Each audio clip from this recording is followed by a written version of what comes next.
السلام عليكم ورحمة الله وبركاته. بسم الله والحمد لله وأشهد أن لا إله إلا الله وأشهد أن سيدنا ونبينا محمد رسول الله صلى الله وسلم وبارك عليه وعلى آله وصحبه ومن والاه وبعد. ആദരണീയരായ സഹോദരി സഹോദരന്മാരെ, ജൂലൈ മാസം 26-ാം തീയതി നുമുവുൽ ഉസ്ര, കുടുംബ വികസനം അഥവാ സന്താന സൗഭാഗ്യത്തിൻ്റെ പ്രാധാന്യവും മഹത്വവുമാണ് ജുമുഅ ഖുതുബ പ്രതിപാദിക്കുന്നത്. അള്ളാഹുവിനെ ഭയപ്പെട്ടുകൊണ്ട് തഖ്വയുള്ളവരായി ജീവിക്കുവാൻ എന്നെയും നിങ്ങളെയും ഓർമ്മപ്പെടുത്തുകയാണ്. വത്തഖുല്ലാഹ വഅലമൂ അന്നകും മുലാഖൂഹ് വബശ്ശിരിൽ മുഅ്മിനീൻ. നിങ്ങൾ അള്ളാഹുവിനെ സൂക്ഷിക്കുക, തീർച്ചയായും നിങ്ങൾ അവനെ കണ്ടുമുട്ടുമെന്ന് അറിഞ്ഞുകൊള്ളുക. സത്യവിശ്വാസികൾക്ക് പ്രവാചകരെ അങ്ങ് സന്തോഷവാർത്ത അറിയിക്കുക. മുഅ്മിനീങ്ങളെ, വിശുദ്ധ ഖുർആനിൽ അള്ളാഹു ഇങ്ങനെ പറഞ്ഞിട്ടുണ്ട്: വല്ലാഹു ജഅല ലക്കും മിൻ അൻഫുസികും അസ്വാജ വജഅല ലക്കും മിൻ അസ്വാജികും ബനീന വഹഫദ. അള്ളാഹു നിങ്ങൾക്ക് നിങ്ങളിൽ നിന്നു തന്നെ ഇണകളെ സൃഷ്ടിച്ചു തന്നു. ആ ഇണകളിൽ നിന്ന് നിങ്ങൾക്ക് പുത്രന്മാരെയും പൗത്രന്മാരെയും അവൻ നൽകുകയും ചെയ്തു. സന്താന സൗഭാഗ്യവും കുടുംബത്തിൻ്റെ അഭിവൃദ്ധിയും പരന്നുകിടക്കുന്ന ബന്ധങ്ങളും അള്ളാഹു പ്രത്യേകം എടുത്തു പറഞ്ഞിരിക്കുന്ന വലിയ അനുഗ്രഹമാണ്. അത് സംരക്ഷിക്കണമെന്ന് നമ്മോട് കൽപ്പിച്ചിട്ടുള്ള വലിയ കാര്യമാണ്. മാത്രമല്ല, അത് അംബിയ മുർസലുകളുടെ ചര്യയായി അള്ളാഹു നമ്മെ പരിചയപ്പെടുത്തുകയും ചെയ്തു. അള്ളാഹു പറഞ്ഞു: വലഖദ് അർസൽനാ റുസുലൻ മിൻ ഖബ്ലിക് വജഅൽനാ ലഹും അസ്വാജൻ വദുർരിയ്യ. താങ്കൾക്ക് മുമ്പും നാം പ്രവാചകന്മാരെ നിയോഗിച്ചിട്ടുണ്ട്, അവർക്കു നാം ഇണകളെയും സന്താനങ്ങളെയും നൽകുകയും ചെയ്തിട്ടുണ്ട്.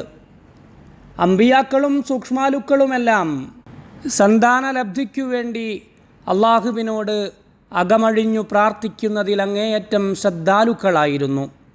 സക്കരിയ നബി അലൈഹിസ്സലാത്തു വസ്സലാമിൻ്റെ പ്രാർത്ഥനയെക്കുറിച്ച് നമുക്കറിയാമല്ലോ. അതിങ്ങനെയായിരുന്നു: റബ്ബി ഹബ്ലി മിൻ ലദുൻക ദുർരിയ്യതൻ ത്വയ്യിബ ഇന്നക സമീഉദ് ദുആ. എൻ്റെ രക്ഷിതാവേ, നിന്നിൽ നിന്ന് നല്ല സന്താനങ്ങളെ എനിക്ക് നൽകണമേ, നീ തീർച്ചയായും പ്രാർത്ഥനകൾ കേൾക്കുന്നവനാണ്. സത്യവിശ്വാസികളെ, വിശുദ്ധ പ്രവാചകർ സല്ലല്ലാഹു അലൈഹി വസല്ലമ തങ്ങൾ സന്താന സൗഭാഗ്യത്തെ നന്നായി പ്രോത്സാഹിപ്പിച്ചിട്ടുണ്ട്. പ്രവാചകർ പറഞ്ഞിരിക്കുന്നത് ഇങ്ങനെയാണ്: തസവ്വജുൽ വദൂദൽ വലൂദ് ഫഇന്നി മുകാസിറും ബികുമുൽ ഉമം. നിങ്ങൾ സ്നേഹസമ്പന്നയായ സന്താന സൗഭാഗ്യമുള്ള ഇണകളെ സ്വീകരിക്കുക, കാരണം ഞാൻ നാളെ നിങ്ങളുടെ ആധിക്യം കൊണ്ട് മറ്റു സമൂഹങ്ങൾക്കു മുമ്പിൽ അഭിമാനം കൊള്ളുന്നവനാണ്. മാത്രമല്ല, വിശുദ്ധ പ്രവാചകർ സല്ലല്ലാഹു അലൈഹി വസല്ലമ തങ്ങൾ പല സന്ദർഭങ്ങളിൽ തൻ്റെ ധാരാളം അനുചരന്മാർക്ക് ധാരാളം സന്താനങ്ങളുണ്ടാകുവാനും സന്താനങ്ങളിൽ ഐശ്വര്യമുണ്ടാകുവാനും പ്രാർത്ഥിച്ചതായി നമുക്ക് കാണാനാവും. ധാരാളം മക്കളുണ്ടാവുന്നവർക്ക് ലഭിക്കാനിരിക്കുന്ന വലിയ പ്രതിഫലത്തിലേക്കുള്ള കൃത്യമായ സൂചനയും സന്താന സൗഭാഗ്യം വഴി വന്നുചേരാനുള്ള വലിയ അനുഗ്രഹങ്ങളുടെ പ്രഖ്യാപനവുമാണ് പ്രവാചകർ ഇതുവഴി ചെയ്യുന്നത്. അതുകൊണ്ട് വബ്തഗൂ മാ കതബല്ലാഹു ലക്കും, അഥവാ അള്ളാഹു നിങ്ങൾക്കു കണക്കാക്കിയിരിക്കുന്നത് നിങ്ങൾ തേടിക്കൊള്ളുക എന്ന ഖുർആനിൻ്റെ ആജ്ഞ ശിരസാ വഹിച്ചുകൊണ്ട് നാം ഈ വിഷയത്തിൽ ശ്രദ്ധാലുക്കളാവേണ്ടതുണ്ട്. വിവാഹത്തിൻ്റെ ഏറ്റവും വലിയ ലക്ഷ്യമായ മക്കളുണ്ടാവുക എന്ന കാര്യം തന്നെയാണ് അള്ളാഹു ഈ ആയത്തിലൂടെ വിശദീകരിക്കുന്നത്.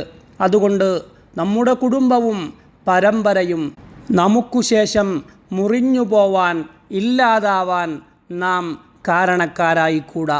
സത്യവിശ്വാസികളെ, മക്കളുണ്ടാവുന്നതിൽ നിന്ന് കുടുംബം മനഃപൂർവ്വം അകന്നു നിൽക്കുന്നത് നമ്മുടെ കുടുംബ സംവിധാനങ്ങളുടെ സ്വാഭാവിക വികസനത്തിന് വലിയ വെല്ലുവിളിയാണ്.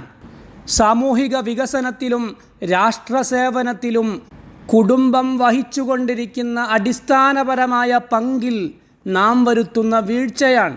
സന്താനങ്ങൾ വേണ്ടെന്നു വയ്ക്കുന്നത് നമ്മുടെ ഉപ്പമാർക്കോ വല്യുപ്പമാർക്കോ അറിയാത്ത നമ്മുടെ സംസ്കാരത്തിൽ കടന്നുകൂടിയ പുതിയ കാര്യമാണ്. കാരണം മക്കൾ ഒരാളുടെ ശക്തിയാണ്, സുരക്ഷിതത്വമാണ്, രാജ്യത്തിന് അന്തസ്സാണ്, ഉന്നതിയാണ്. ഈ മഹത്തായ രാജ്യം ഈ മേഖലയിൽ വേണ്ട കാര്യങ്ങൾ ചെയ്തുകൊണ്ടിരിക്കുകയും ആവശ്യമായ പ്രോത്സാഹനങ്ങൾ നൽകിക്കൊണ്ടിരിക്കുകയും ചെയ്യുന്നുണ്ട്. പിന്നെയും രക്ഷിതാക്കൾ ഈ വിഷയങ്ങളിൽ വേണ്ടത്ര ഗൗരവം കൊടുക്കാത്തത് എന്താണെന്ന് മനസ്സിലാവുന്നില്ല. ദാരിദ്ര്യവും ബുദ്ധിമുട്ടുമാണോ അവർ ഭയപ്പെടുന്നത്? എന്നാൽ അള്ളാഹുവാണ് അവരുടെയും മക്കളുടെയും അന്നവും ഉത്തരവാദിത്വവും ഏറ്റെടുത്തിരിക്കുന്നത്. അള്ളാഹു പറഞ്ഞു, നഹ്നു നർസുഖുഹും വ ഇയ്യാക്കും, മക്കൾക്കും നിങ്ങൾക്കും ജീവിത സന്ധാരണ മാർഗമൊരുക്കുന്നത് നാമാണ്, അള്ളാഹുവാണ്.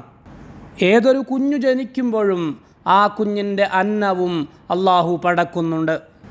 അതുകൊണ്ടാണ് ഒരു കുടുംബത്തിലെ മക്കളിൽ ഒരാൾ കാരണമായി മാത്രം തന്നെ എത്രയോ സൗഭാഗ്യങ്ങൾ ലഭിച്ച കുടുംബങ്ങളെ നമുക്ക് കാണാനാവുന്നത്.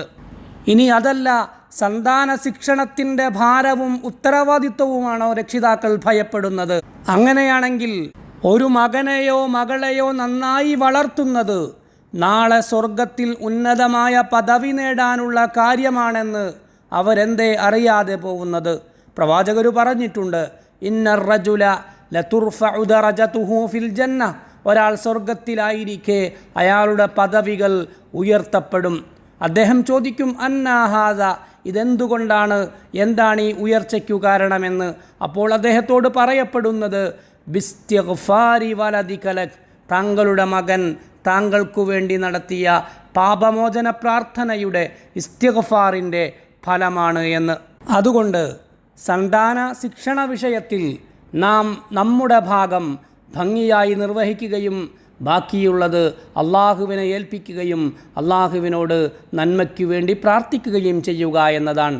സന്താനമെന്ന സൗഭാഗ്യത്തിൽ നിന്ന്, ആ മഹത്തായ ഐശ്വര്യത്തിൽ നിന്ന്, നമ്മുടെ മക്കളുടെ ഉന്നതിയിൽ നിന്ന്, മികവിൽ നിന്ന് നാം ഒരിക്കലും നമ്മെ അകറ്റി നിർത്തിക്കൂടാ. മക്കളിലെ എല്ലാ നന്മയും മടങ്ങുന്നത് നമ്മളിലേക്കാണ്, നമ്മുടെ രാജ്യത്തിലേക്കാണ്. ഫല്ലാഹുമ്മ ബാരിക് ലനാ ഫി അസ്വാജിന വദുർരിയാതിന, അല്ലാഹുവേ ഞങ്ങളുടെ ഇണകളിലും സന്താനങ്ങളിലും ഞങ്ങൾക്കു നീ ഐശ്വര്യം ചൊരിയണമേ. വആഖിറു ദഅവാന അനിൽ ഹംദുലില്ലാഹി റബ്ബിൽ ആലമീൻ. വസ്സലാമു അലൈക്കും വറഹ്മത്തുള്ളാഹി വബറകാതുഹു.